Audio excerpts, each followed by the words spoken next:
Pour ce poste vacant, des demandes de prise de parole. Une demande de prise de parole? Oui. Allez-y.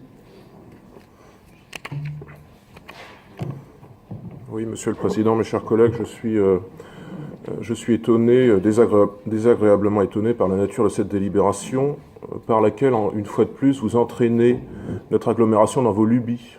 Alors, on connaît la lubie du vivre ensemble, on connaît la lubie du ça va mieux, et visiblement, il y a une autre lubie que nous revoyons régulièrement, qui est celle de la vocation prétendue internationale de notre agglomération.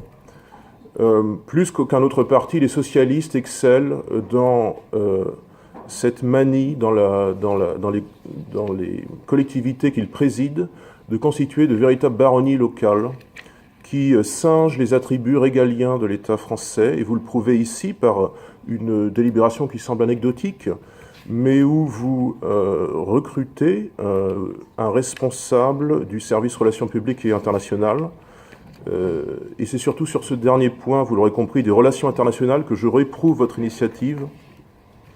Encore que votre volonté de professionnaliser les relations publiques de la Carène, semblant s'inscrire dans la contestable notion de marketing territorial, au nom de la bonne tenue de la marque économique du territoire, qu'est selon vous Saint-Nazaire Audacity, je le réprouve également. Et puis, qu'est-ce que c'est que cette histoire? Qu'est-ce que c'est que cette histoire? Est-ce que c'est une marque, Saint-Nazaire? Est-ce que c'est une entreprise ou quelque chose comme ça? Est-ce que c'est une SARL? Seigneurie autonome à République limitée? Parce que c'est ce que vous êtes en train de faire.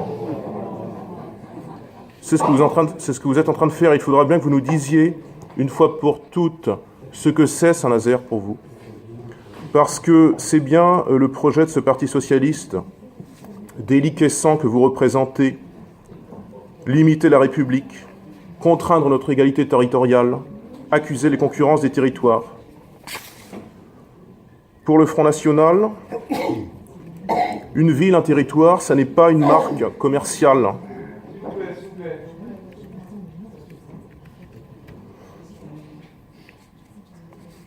Et je trouve donc cette délibération anormale. Nous retrouvons régulièrement cette notion de marketing territorial. Elle ne me semble pas adaptée au cadre de nos débats. Je m'étonne d'ailleurs que le poste que nous recrutons sera responsable, si j'ai bien compris, du protocole, des commémorations. Est-ce que ça n'est pas de la prérogative de la sous-préfecture ou des 10 communes concernées? Voilà. Pour toutes ces raisons, je voterai contre. Y a-t-il d'autres prises de parole? Des avis contraires? Un avis contraire, des abstentions. Délibération numéro 28. Abstention. 3 abstentions.